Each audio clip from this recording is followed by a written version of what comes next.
As it was supposed to be loading the tube, it would jam up in here, and it was constantly jamming up, and then I would have to put something through here to get it to break loose and all. So that was a big problem. And apparently there must be a bit of a factory defect. I guess it's a quality control in the thing.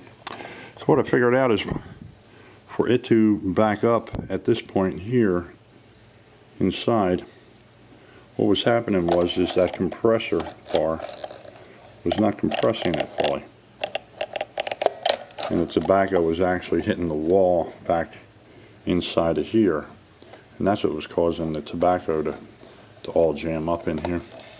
So what I figured was, on the other side of the machine, as you can see, here is the back, here's the back side of that bar, and then here's the H bar that operates that. And what I figured was this was coming over too far. As you can see, the end here of the center bar on that H bar, it comes over and it hits the wall, and it stops at the wall of the inside of the machine here. And what was happening was it was coming over too far, and the H bar wasn't staying in a vertical position like it is now.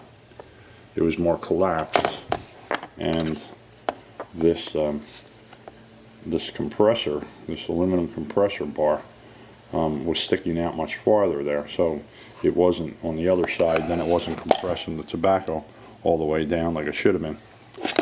So to put an easy fix on that, I put a washer in there to make a little bit of a spacer for it.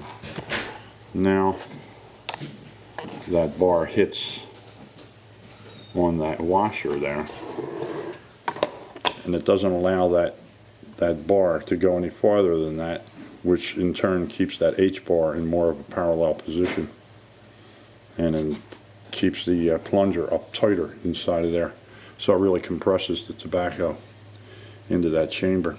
And that totally fixed everything. It's like a whole different machine now. That made all the difference.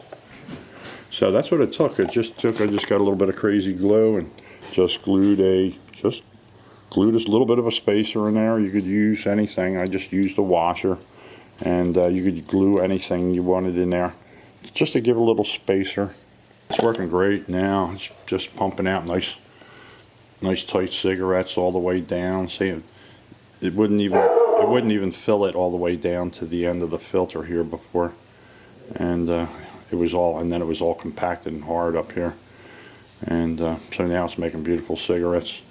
So after all that trouble, it was such an easy fix. So I just thought if anybody else is having that same problem with their machine, and the tobacco seems to be jamming up inside of here, and the lever gets really hard to pull, that would be it. Just put yourself a little spacer back in there where that center bar comes back and makes contact, and that makes all the difference in the world. Alright, hope that helps out anybody that might be interested there. Have a good day. Bye.